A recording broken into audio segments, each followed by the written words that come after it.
So in 2019, Nike came out with the Snake Pack for the Masters tournament, which was 6 pairs of sneakers as well as some golf clothing that were inspired by this snake motif, which was supposed to flip the narrative around being bitten by the snake that was supposed to be Amen Corner in the back 9 at Augusta on Sunday. At the center of the controversy, the whole reason why these shoes never saw the light of day is this praying hands logo, which is a clever nod to Augusta's famous Amen Corner.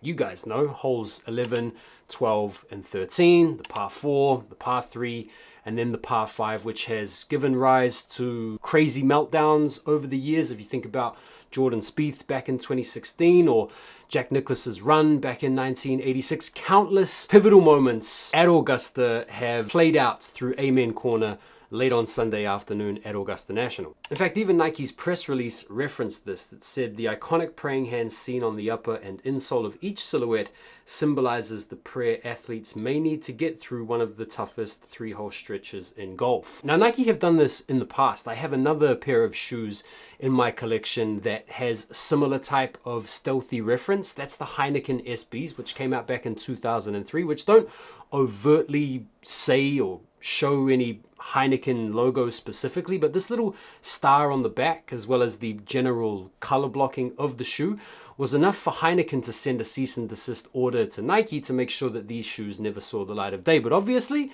a few pairs ended up getting out. And so the same thing happened here with Augusta, who are incredibly protective of their brand in the same way that Nike are, to be fair. And Augusta actually own trademark rights to the term Amen Corner. And whilst Nike didn't reference Amen Corner directly by name, obviously this subtle reference with the praying hands was enough to deem them having flown too close to the sun. And so basically a week before this whole pack was set to drop, Nike ended up canceling the release, citing unforeseen circumstances as the reason. Players at the tournament in 2019 did play in PE versions of the shoes, but by and large, the release was cancelled. No pairs were made for sale, but I happen to have a few pairs in my collection right now, so let's go through them. Right, so first of all, we've got the Roshis. Now, when I got these in hand for the first time, I was kind of taken aback by the subtlety of the green. Like, it is a really deep green, like really nice in hand. You can really get a sense for it here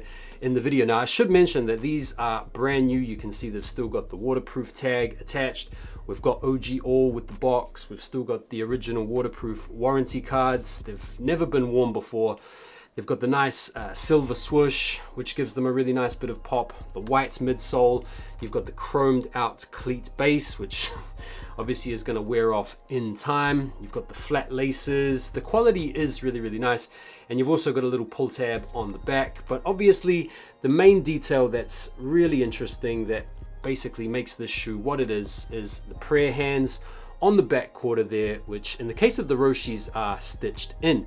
There is also the custom insole, which also features in the yellow color and has the praying hands logo on them as well. So really clean, really nice, dope colorway. And this is one of the best versions of the praying hands logo because this one, unlike the others, is actually stitched on. Right, so next up we've got the Nike React Vapor 2. This particular colorway is a mixture of the white as well as the green snakeskin. The green snakeskin features in exactly the same color as it does on the Roshis. Really nice offsets. And when you factor in the yellow prayer hands on the back, like the white, the deep green, and the yellow with the green outlines, just, yeah, looks clean as. Again, the same silver chrome finish on the bottom plates and the same chrome swoosh on the medial and the lateral sides. And in the case of this model here, the prayer hands are sort of printed on right on the back heel as well. And you also get the custom yellow insole with the prayer hands as well. Very clean, very sleek model. And then last up, in terms of the pairs that I have anyway, we've got the Victory Tours, which come in this amazing gold box. Bro, the box is absolutely fire. This is arguably the most desirable pair out of the entire pack, save maybe the Jordan 11s, and there is also the Air Max 1 as well as one other model as well. But I'm pretty happy to have these 3 models because I really like the look of all of these. And so the Victory Tours, really nice, obviously very similar to the Victory Tour 4s that we're currently seeing Rory play in. Very classic golfing aesthetic, predominantly white around the bottom, snakeskin up on the top, chrome swoosh just on the lateral side there, chrome plates on the bottom, and then the Prayer Hands logo on the back quarter, which is sort of like stamped on. React foam technology on the bottom. You've got the thin oval laces. Again, same sort of action on the insole with the Prayer Hands. So yeah, bro, so cool to have these in hand. So I think out of the entire pack, I would probably put the Victory Tours as the nicest pair out of the entire pack. Next to those, I'd probably put the Jordan 11s. I'd love to have those in the collection, but honestly, after those two, I would rate the Roshis and the Vapors right up there ahead of the Air Maxes and the other pairs. So yeah, in terms of like having my hands on the pairs that I would most want to have out of the entire pack, I would say I've got 3 out of the 4 that I would most like to have. And I feel like the Victory Tours are probably the cleanest pair out of the bunch. So how did I get these? Let me tell you. So there's a couple of separate stories, right? There's how I got them, and then there's how the guy I got them off got them. So let's go through first and foremost how I got them. So basically, I got approached on Instagram by a guy that follows me. We sussed out a deal. I ended up going into my sneaker collection to offer him up a couple of trades. I traded some off-white Air Jordan 4s and some Travis Scott Air Jordan 4s, both used, both in a UK 10.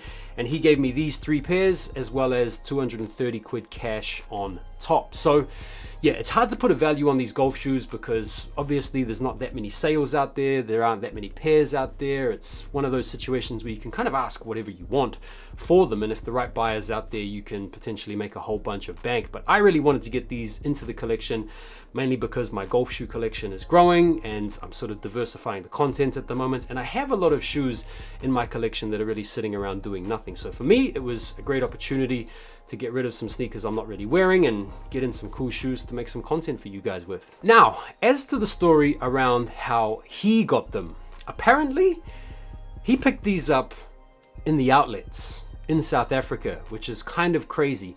And the story that he relayed to me is that in South Africa, the Nike like distribution or Nike in general isn't actually owned by Nike. There's an independent agency that looks after all of Nike in South Africa. And so when these products were recalled back in 2019, they didn't actually go back to Nike HQ. The agency that was in charge of Nike distribution in South Africa ended up holding on to the pairs that they had been given for sale, and they just promptly shifted them out to the outlets where my guy came up on these. Can you imagine coming up on these in the outlets? And so when you actually look inside these shoes, they have a like a little sticker on the insoles, which has, I think, like a little SKU reference or a little product code reference. It says SAF, which I'm assuming means South Africa, as well as a hashtag, as well as a series of numbers, as well as a QR code. When I scanned the QR code, it takes me to this, I think like